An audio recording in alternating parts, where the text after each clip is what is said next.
Alors je suis couchée et j'entends Amour, amour, réveille-toi, Claudia va mourir. Amour, réveille-toi, viens voir, Claudia est en train de mourir. Claudia est en train de mourir. Et du coup, en fait, j'ai le slip en fait et le soutien-gorge. Et je me rends pas compte que j'ai le slip, le soutien-gorge.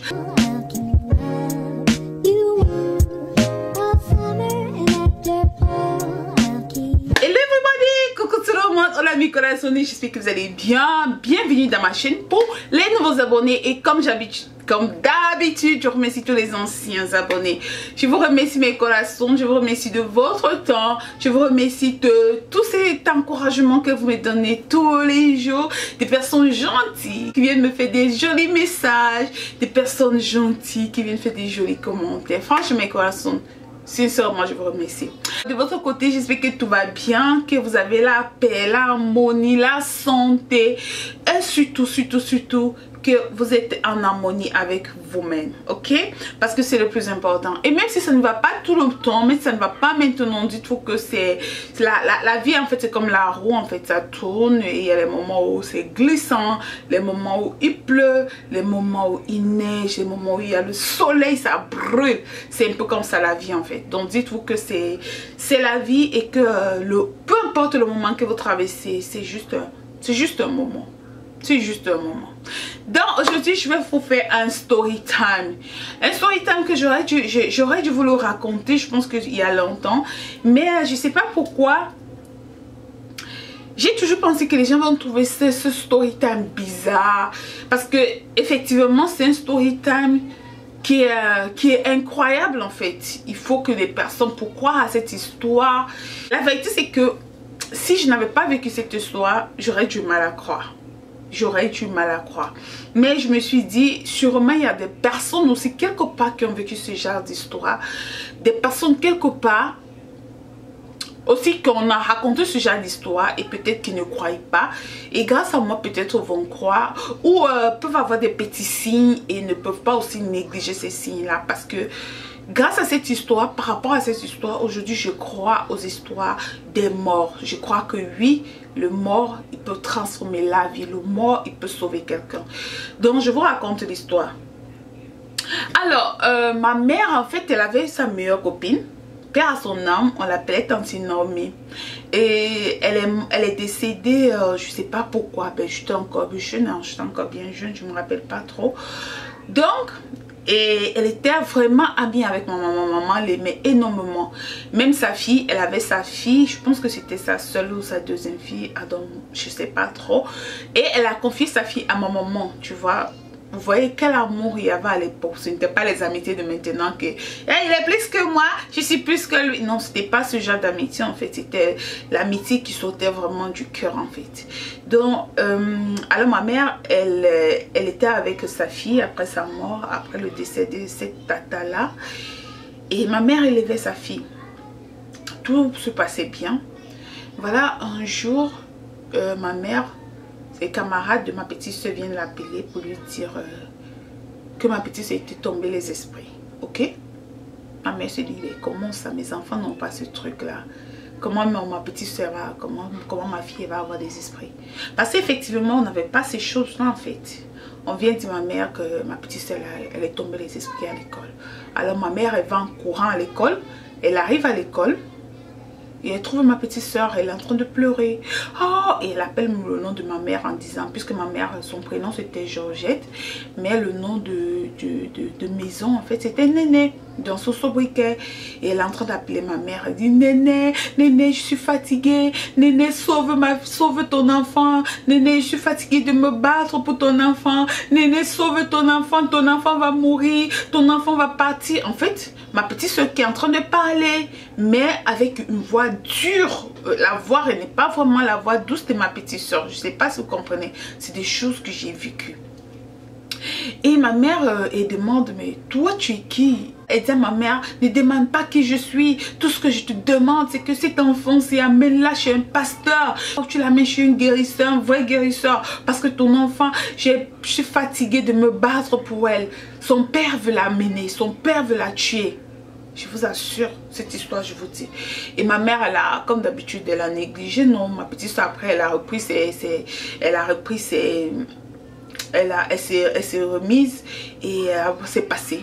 Ma mère n'a pas cherché à savoir qu'est-ce qui se passait et tout. Quelques jours après, nous sommes à la maison et on entend dans la chambre, ma petite soeur est en train de crier « Néné, Néné, Néné !» Et ma mère dit « Mais qui m'appelle comme ça ?» Et on arrive dans la chambre, on trouve ma petite soeur qui est couchée, elle est en train de pleurer. Elle dit « Néné, je t'ai dit de sauver cet enfant. Néné, je suis fatiguée. Néné, je suis fatiguée de me battre. Ton enfant va partir. Néné, je vous jure que j'ai assisté à ça. C'est pas qu'on m'a raconté ce que je vous dis là. Néné, ton enfant va partir. Néné, je suis fatiguée de me battre pour ton enfant. Néné, sauve ton enfant. Amène ton enfant. Je suis un prêtre. Comment ça s'appelle ça, les prêtres célestes, quelque chose comme ça. Ou bien je suis un guérisseur. Néné, je suis fatiguée. Et ma mère lui demande, toi, tu es qui vient me parler sur le corps de mon enfant? Et elle dit à ma mère, je te dis pas que je suis. Comprends juste que je suis fatiguée. Sauve ton enfant. Sauve ton enfant. Ma mère, elle a encore, comme d'habitude, ma mère, les trucs comme ça, c'était pas son truc en fait. Elle ne croyait pas aux choses comme ça, elle appelait ça des bêtises en fait. Ma mère ne croyait pas. Et je me rappelle un jour, j'ai vu mon arrière-grand-mère en fait qui était venue me donner un traitement pour faire. Et ma mère elle m'a dit, ne fais pas ces conneries là, les morts et les vivants ils ne se connaissent pas. Donc ma mère ne croyait pas aux choses comme ça. Alors le temps il est passé, peut-être 3 jours après. Ma petite soeur, on entend encore, elle est encore en train de crier dans la chambre. Néné, Néné, elle pleure, elle pleure. Néné, pourquoi tu ne m'écoutes pas? Néné, ton enfant va partir. Néné, écoute-moi, s'il te plaît. Néné, s'il te plaît, écoute-moi. Et du coup, ma mère lui demande, qu'est-ce que tu veux? Qui es-tu? Elle dit, sauve ton enfant, amène ton enfant quelque part. Néné, ton enfant est prêt de partir. Néné, ils vont prendre ton enfant. Et elle a parlé, elle a pleuré, pleuré, pleuré. Et en fait, elle parlait, c'était ma petite soeur qui parlait en fait, mais la voix, elle était osée, la voix, elle était autoritaire. Donc, on sentait que ça ne venait pas de ma petite soeur, tu vois. Donc, on sentait que ça ne venait pas de ma petite soeur. Et du coup, comme d'habitude, ma mère, elle a négligé. Alors, 2 jours après, je ne sais pas ce qui s'était passé. Ce jour-là, ma grand-mère est venue à la maison. Et on habitait dans une petite maison. On avait, je crois, c'était 3 chambres. Il y avait une chambre que mon grand frère venait d'avoir, la femme, il dormait là-bas. Et l'autre chambre, ma maman, elle dormait. Et l'autre chambre, c'était moi et mes petites soeurs. Donc on avait un lit à l'étage et un lit normal dans l'autre chambre. Et moi, je dormais dans le lit normal et mes petites soeurs dormaient dans le lit à l'étage. Donc c'était deux niveaux. Donc voilà comment on dormait. Alors ce jour-là, ce soir, ma grand-mère vient à la maison. Et elle me dit, vu qu'il n'y a pas les places chez vous, je vais retourner chez moi. C'était tard, c'était aux environs de 9h, 10h du soir. Et je lui dis, mais non, ne t'inquiète pas, dors ici. Elle me dit, mais il n'y a pas les places. Je dis, non, tu vas dormir sur mon lit. Et moi, je vais dormir au salon. Ça, c'est ce que j'ai dit à ma grand-mère. Tu vas dormir sur mon lit et moi, je vais dormir au salon. Et mon grand frère aussi, il n'était pas là. Il avait voyagé. Donc, sa femme était dans l'autre chambre, toute seule avec le bébé. Alors, ma grand-mère dit, ok, il n'y a pas de souci. Voilà comment ma grand-mère part dormir sur mon lit. Et moi, je vais dormir au salon. Je suis couchée au salon. Et après la nuit, j'ai une peur bizarre en fait. La nuit, je ressens une peur bizarre. Et je me lève et je décide d'aller me coucher en fait. Vu que la porte de mon grand frère, c'était plus près que d'autres chambres où j'étais. Alors je rentre exactement dans la porte de mon grand frère, sachant qu'il n'était pas là, c'est sa femme qui était là, et je me couche là-bas. Alors je suis couchée et j'entends, amour, réveille-toi, Claude va mourir, amour, réveille-toi, viens voir, Claude est en train de mourir, Claude est en train de mourir. Et du coup, en fait, j'ai le slip en fait et le soutien-gorge et je me rends pas compte que j'ai le slip, le soutien-gorge. Alors je me réveille, je sors comme ça au salon, je vois ma petite soeur en fait, ma mère elle a pris le côté des pieds, elle était toujours en train de comment on dit ça, en train tu vois la mousse là, c'était déjà en train de sortir, tu vois, la mousse là sautait, le noir des yeux, ça avait déjà disparu, elle était devenue raide et ma mère elle est en train d'arrêter les pieds. Et ma petite soeur, elle est en train... Non, ma mère, elle arrête le corps. Et ma petite soeur est en train d'arrêter les pieds. Donc, on l'a enlevé sur le lit en étage comme ça. Déjà, elle était déjà raide comme ça. On l'a enlevé sur le lit en étage. On l'a descendu. Ma mère est en train de crier. Tout le monde est en train de crier. Et elle est en train de... déjà la bave est en train de sortir comme ça, c'était la mousse, tout en train de sortir comme ça, blanc sur sa bouche. Et là tout le monde est en train de crier, non, non, non, tout le monde est en train de crier. Je suis en soutien caleçon, je me ramène par contre, je suis en soutien caleçon, et ma mère elle est en train de crier, et ma grand-mère elle est en train de crier, mes soeurs sont en train de crier, et ma petite soeur elle est comme ça, toute raide, déjà la mousse est en train de sortir. Elle n'était pas malade. Elle n'était pas malade. Ce n'est pas qu'elle est partie se coucher la nuit, elle était malade. Non, elle n'était pas malade. Elle allait se coucher normal. Normal. Donc elle n'était pas malade. Ce qui fait que tout le monde ne s'attendait pas à ça parce qu'elle n'était pas malade. Et elle est là, elle est... Et tout le monde est en train de crier. Elle fait... C'est comme ça. Ma grand-mère demande qu'on lui couche au salon. Alors on lui couche au salon, ma mère lui met sur ses pieds et on est en train de crier. Et moi je vais dans la chambre, je prends la Bible, je pose sur sa tête, je dis Seigneur, Seigneur, Seigneur, aide ma petite soeur. Alors je suis en train de poser la Bible, je tape la Bible sur elle, je tape la Bible sur sa face, sur son visage, partout, je tape la Bible et elle est toujours... Les yeux, il n'y a plus le noir ça a disparu, tous les yeux sont blancs et tout. Et c'est comme ça ma grand-mère, elle dit apportez-moi mon sac, apportez-moi mon sac. Je vous assure, Dieu merci, ma grand-mère était là ce jour-là. Sinon, je sais que ma petite soeur ne sera plus là. Ma grand-mère était là ce jour-là. Ma grand-mère dit apporte-moi mon sac, apporte-moi mon sac. Alors on apporte le sac de ma grand-mère et elle sort une petite écorce dedans et elle mâche l'écorce en fait. Je pense qu'on appelle ça, c'est comme un piment en fait. C'est pas vraiment l'écorce, c'est comme un piment, des petits grains comme ça. Elle mâche ça, elle mâche, elle mâche, elle mâche et elle prend ce qu'elle a mâché là et elle oint ça sur le visage de ma petite soeur. Alors quand elle oint sur le visage de ma petite soeur éternue. Les yeux descendent.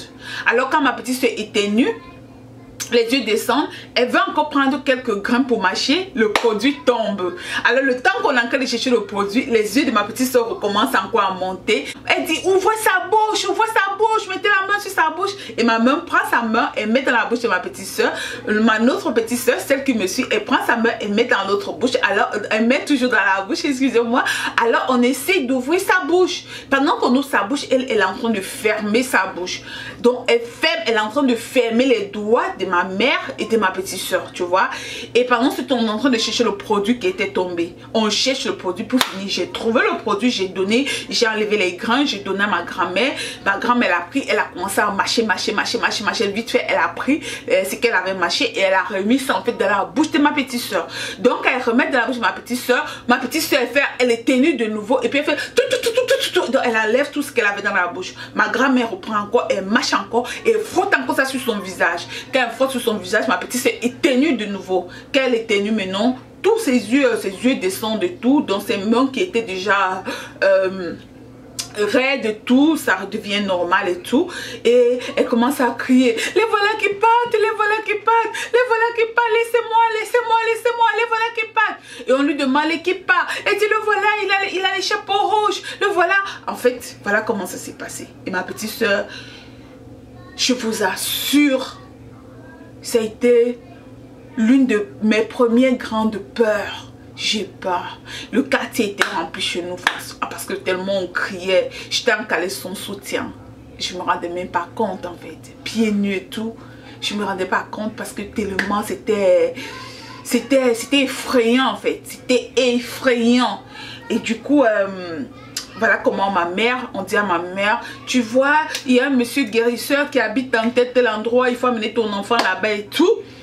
Et ma mère prend ma petite soeur, elle l'amène chez le monsieur. Dès qu'elle a amené ma petite soeur chez le monsieur il dit, oh, vous avez beaucoup de chance.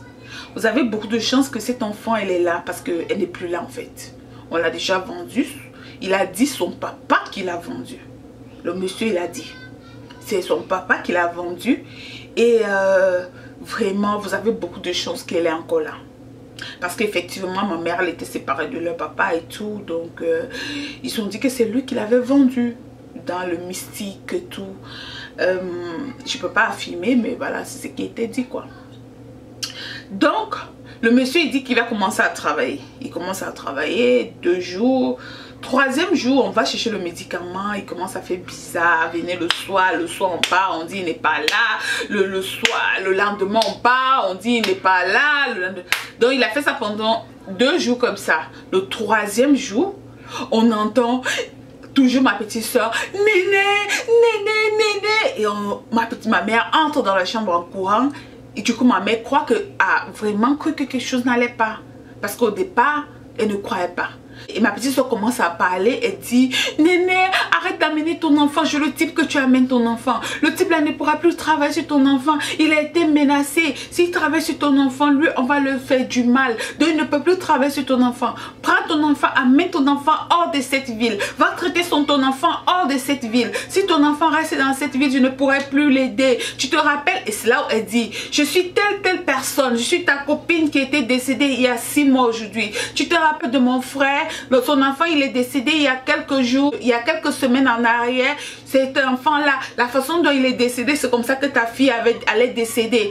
Et en fait, elle a dit qu'elle a préféré se battre pour l'enfant. Vous voyez les amitiés en fait. Elle a préféré se battre pour l'enfant de ma mère que de se battre pour l'enfant de son propre frère.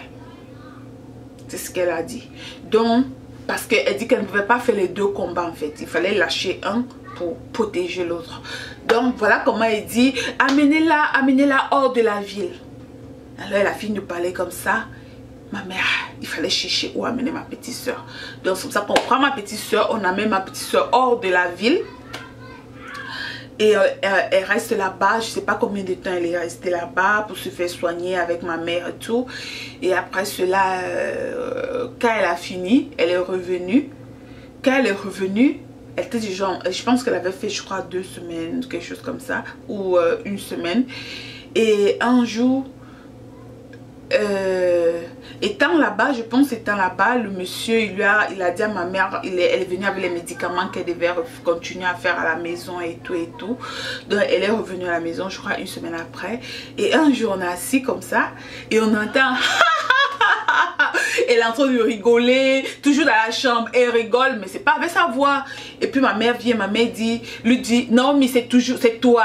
Elle dit, oui c'est moi, je suis trop contente parce que ton enfant a été sauvé. Ce que je vous dis là, c'est pas un mensonge, c'est ce que j'ai vécu en fait. Elle lui dit, je suis très contente parce que ton enfant a été sauvé. Vraiment, je suis très contente. Mais ce que je vais te demander, c'est que ton enfant ne doit plus vivre ici. Enlève ton enfant ici, envoie-la en Guinée. Elle doit aller vivre là-bas. Parce que ici, elle est en danger ici. On l'a raté cette fois-ci. Peut-être la prochaine fois, on ne pourra pas la rater. Donc, enlève-la ici. Et c'est là où on lui demande. Après, elle dit... Maintenant, je suis en paix, je peux partir. Après, elle dit, mais vous avez des questions à me poser? Je vous jure ce que je vous dis là. Vous n'allez pas me croire. Elle dit, vous avez des questions à me poser?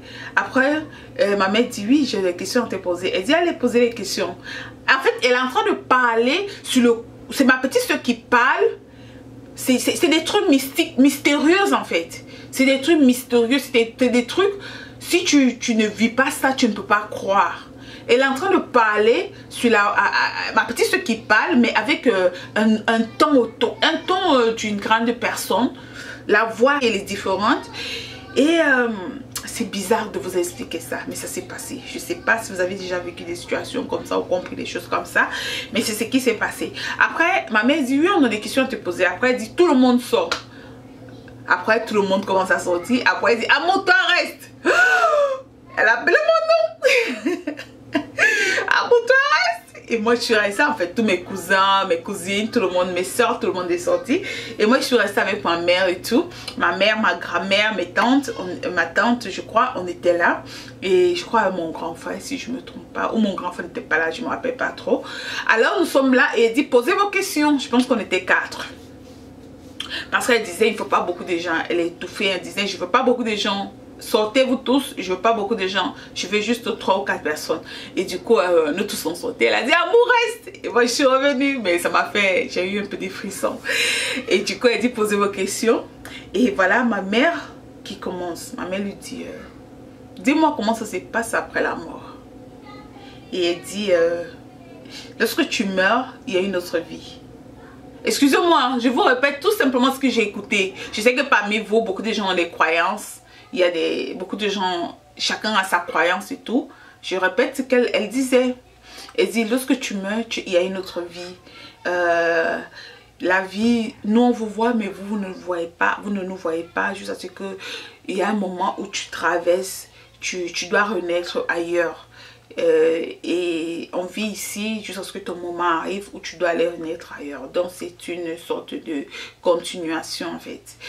Et ma mère lui demande, et toi qu'est-ce que tu deviens? Elle dit, je suis très heureuse. Je suis très heureuse, j'ai rencontré quelqu'un, je vais me marier et tout. C'est incroyable ce que je vous dis, mais ça s'est passé. Je vais me marier et tout. Et alors ma mère lui demande, et tu vois l'arrière-grand-mère? Elle dit, oui, oui, je l'ai vu dernièrement quand je voyageais. Et elle me dit, ah, moi je suis venue te visiter en Guinée. Et effectivement, je me rappelle que je le voyais tous les 5 heures. Tous les jours, je le voyais dans les rêves quand je me réveillais à 5 heures du matin. Et un jour, j'ai dit ça à ma mère que je ne sais pas pourquoi j'arrête pas de voir Tante Naomi dans les rêves. Et ma mère m'a dit, dis-lui dans les rêves que tu ne veux plus le voir. Effectivement, ça s'est passé comme ça. Un jour, toujours à 5 heures, je la vois dans les rêves. Elle vient me saluer et puis je lui dis, Tante Naomi, toi, tu es décidée, je ne veux plus te voir tous les jours. Et je ne l'ai plus jamais revue. Donc, elle répète ça et dit, ah, moi, je venais souvent te voir en Guinée. Et puis je reste, je dis, my God, je vis quoi là? Qu'est-ce que je vis là? Et là, on lui demande, qu'est-ce qu'on lui a encore posé comme question? Et là, elle dit à ma mère, tu sais, vraiment, je suis trop contente. Ton enfant, enlève-la ici, elle doit aller vivre en Guinée là-bas avec ses soeurs. Et elle a parlé plein de choses en fait. On lui posait des questions, elle répondait, on posait des questions, des choses dont je ne me rappelle plus vraiment. Je vous raconte juste ce que je me rappelle. Et voilà comment ma petite soeur, elle a quitté le Cameroun. Elle est venue vivre avec nous en Guinée et elle n'est plus jamais tombée malade et tout. Bon, après ça, ça a commencé. C'était à mon autre petite soeur qu'ils ont commencé à attaquer. Elle aussi, on l'a levée là-bas aussi. Elle est venue vivre aussi avec nous en Guinée. Je ne sais pas pourquoi il ne traversait pas la Guinée, mais bon, c'est ce qui s'est passé. Dans mes collations, c'est un peu une histoire bizarre que je vous raconte. C'est une histoire incroyable, je sais, mais effectivement, c'est ce qui s'est passé. C'est la copine à ma maman qui est décédée, qui a sauvé ma petite soeur. Sinon, ma petite soeur ne sera pas là aujourd'hui. À chaque fois que je raconte cette histoire, je me sens bizarre parce que les gens ne croient pas en fait. À chaque fois que je raconte cette histoire aux gens qui sont autour de moi, les gens, on me voit bizarre en fait, tu vois, genre, qu'est-ce qu'elle raconte là? Pourtant, c'est une histoire qui s'est effectivement passée. Elle a prévenu plusieurs fois avant que ma petite soeur, je peux pas dire qu'elle est tombée malade, mais elle a eu comme, tout d'un coup, elle allait mourir en fait. Il n'y a pas eu de maladie, rien du tout. Et c'est elle qui nous a dit de là où on devait aller la soigner, de l'enlever l'endroit où elle était avant. Parce que si on lui laissait là, le monsieur allait nous traîner jusqu'à ce que ma petite soeur allait mourir. Et on l'a amené là où il avait, ailleurs, là où elle avait dit qu'on devait l'amener. Et on a soigné ma petite soeur est revenue et après elle a demandé qu'on la lève dans la ville qu'elle était. Et on a enlevé ma petite soeur qu'elle devait venir vivre avec nous en Guinée. Et on a enlevé ma petite soeur là-bas. Et Dieu merci, jusqu'à aujourd'hui, ma petite soeur n'a plus jamais eu ce genre de truc. Elle est en santé, Dieu merci. Et c'est un peu une histoire incroyable, mais c'est une histoire qui s'est passée. J'ai toujours eu du mal à raconter cette histoire parce que les gens vont trouver ça bizarre. C'est vrai que c'est bizarre, mais c'est une histoire qui s'est effectivement passée. Dans mes corations, c'est un peu le story time que je voulais vous raconter aujourd'hui pour vous dire que les morts ne sont pas morts. Vous savez, les morts ne sont pas morts.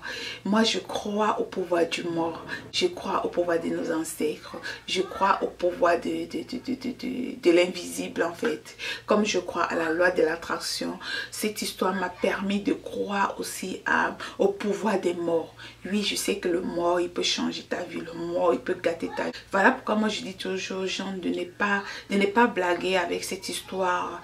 J'essaie toujours de faire comprendre aux gens que c'est pas parce que quelqu'un il est mort qu'il ne peut plus de rien faire. C'est faux.